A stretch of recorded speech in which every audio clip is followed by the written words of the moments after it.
जीवन में असंभव कुछ भी नहीं है। जब जागो तब सवेरा होता है। अगर आपको यह लगता है कि मेरे जीवन में बहुत से बुरे काम किए हुए हैं और अब इन गलत कामों को सुधारने के लिए कोई भी विकल्प नहीं है, तो आपको गौतम बुद्ध के जीवन की यह कहानी एक बार अवश्य सुननी चाहिए। तो चलिए कहानी को शुरू करते हैं। एक दिन गौतम बुद्ध श्रावस्ती के एक गांव में भिक्षाटन के लिए पहुंचते हैं। जब गांव में प्रवेश करते हैं तो देखते हैं कि पूरे गांव में सन्नाटा छाया हुआ है। दूर दूर तक कोई भी व्यक्ति नजर नहीं आता। बुद्ध उस गांव के पहले द्वार पर जाते हैं और कहते हैं कि भिक्षाम देहि, परंतु भीतर से बाहर कोई नहीं आता। बुद्ध दूसरे द्वार पर जाते हैं परंतु कोई दरवाजा नहीं खोलता। तीसरे द्वार पर जाते हैं परंतु उस द्वार से भी कोई व्यक्ति बाहर नहीं आता। फिर अचानक से एक दरवाजा खुलता है जिसमें से एक व्यक्ति बाहर निकलता है। वो जल्दी से बुद्ध का हाथ पकड़ता है और उन्हें अपने घर में ले जाता है और कहता है कि क्षमा करे बुद्ध, परंतु इस समय आप बाहर नहीं जा सकते। उंगलीमाल को श्रावस्ती की सीमा पर देखा गया है। सभी गांव वाले डर के मारे अपने अपने घरों की खिड़कियां और दरवाजे बंद करके बैठे हुए हैं। बुद्ध उस व्यक्ति से पूछते हैं कि कौन है ये उंगलीमाल और उससे इतना भय क्यों है। वह व्यक्ति कहता है कि उंगलीमाल एक राक्षस है। उसे जो भी मनुष्य मिलता है, बच्चा, वृद्ध, स्त्री, पुरुष, यहां तक कि सन्यासी भी, वो किसी को भी नहीं छोड़ता। बुद्ध उनसे पूछते हैं कि वो धन के लालच में ये सब करता है क्या। वो व्यक्ति कहता है कि नहीं, उसे धन का कोई लालच नहीं है। वो जब भी किसी आदमी को मारता है तो उसकी उंगली काटकर अपने गले की माला बनाता है, इसीलिए उसका नाम उंगलीमाल पड़ गया है। और यह भी सुना है कि जब उसके गले की माला में 100 उंगलियां पूरी हो जाएगी तो उसकी विनाशक शक्तियां और भी ज्यादा बढ़ जाएगी। बुद्ध कहते हैं, आभार हो आपका जो आपने मुझे उसके बारे में बताया। फिर वो व्यक्ति बुद्ध से कहता है कि कृपा कर आप बाहर न जाइए, क्योंकि वो आप पर भी वार कर सकता है।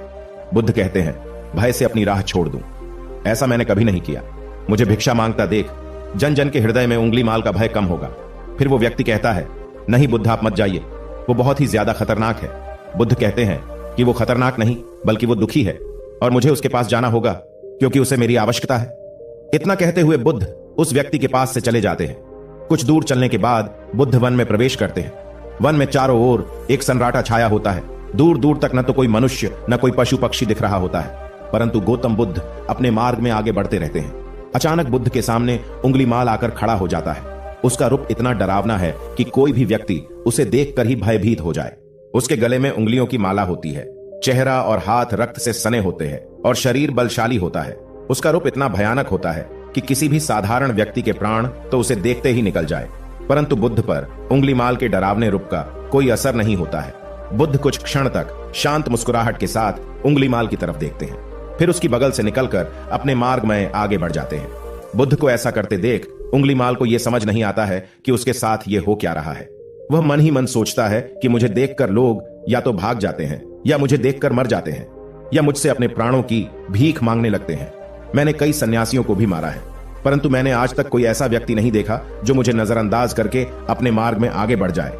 या तो इसने मुझ पर ध्यान नहीं दिया होगा या फिर हो सकता है कि यह देख ही ना सकता हो, परंतु मुझे इससे क्या मतलब, मुझे तो अपने गले की माला पूरी करनी है। उंगलीमाल बुद्ध को आवाज लगाता है, ए साधु रुक। फिर भी गौतम बुद्ध उंगलीमाल को नजरअंदाज करते हैं और अपने मार्ग में आगे बढ़ते रहते हैं। उंगलीमाल बहुत ज्यादा क्रोध में बुद्ध को आवाज लगाता है, ए साधु रुक। फिर भी गौतम बुद्ध उंगलीमाल को नजरअंदाज करते हैं और अपने मार्ग में आगे बढ़ते हैं। उंगलीमाल तीसरी बार ज्यादा क्रोध में होकर आवाज लगाता है, ए साधु रुक। बुद्ध रुकते हैं। उंगलीमाल बुद्ध के पास जाता है और कहता है कि मेरे आदेश देने के बाद भी तू रुका क्यों नहीं। फिर बुद्ध कहते हैं, मैं तो बहुत पहले ही रुक चुका हूं, तुम ही चलते जा रहे हो। उंगलीमाल यह समझ ही नहीं पाता है कि बुद्ध क्या कह रहे हैं, परंतु वो इतना जरूर समझ जाता है कि सामने खड़ा व्यक्ति उससे थोड़ा भी नहीं डर रहा है। उंगलीमाल बुद्ध को डराने के लिए चिल्लाकर पूछता है, ए साधु, मुझसे भय नहीं लग रहा है क्या? मैं आदि मानव हूं। बुद्ध कहते हैं कि नहीं, तुम मानव हो। बुद्ध की यह बात उंगलीमाल के हृदय पर लगती है।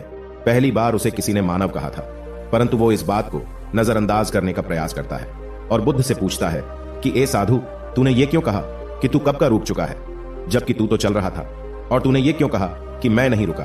बुद्ध कहते हैं कि मैं बहुत पहले ही रुक चुका हूं, यानी मैंने ऐसे सारे बुरे कृत्य करना पहले ही छोड़ दिया है जिससे कि व्यक्ति को कष्ट पहुंचा सकते हैं। सब जीना चाहते हैं, बस तुम उन्हें करुणा से देखने का प्रयास करो। गौतम बुद्ध के ये शब्द दोबारा से उंगलीमाल के हृदय पर चोट करते हैं, परंतु वह दोबारा से बुद्ध की बातों को नजरअंदाज करने का प्रयास करता है। इस बार वह और क्रोध में भरकर बुद्ध की गर्दन पर अपनी तलवार रख देता है, जिससे वो लोगों की हत्या किया करता था, और बुद्ध से चिल्लाकर कहता है, नहीं, मानव में ना तो प्रेम है ना ही करुणा है, सिर्फ छल और कपट है, इसीलिए मैं सबकी हत्या करूंगा। और किसी को जीवित नहीं छोड़ूंगा। बुद्ध कहते हैं, तुम्हें लोगों ने बहुत दुख दिया है। उंगली माल क्रूरता मनुष्य अज्ञान के कारण ही करता है। ईर्ष्या, द्वेष, मोह, माया ये सभी अज्ञान की संतानें हैं, परंतु वो व्यक्ति ही है जिसमें दया, करुणा और समझ का उदय भी होता है।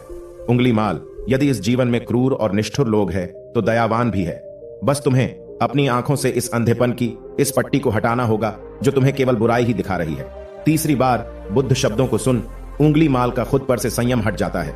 उसे समझ नहीं आता कि पहली बार उसे अपने आप इतना कमजोर क्यों महसूस हो रहा है।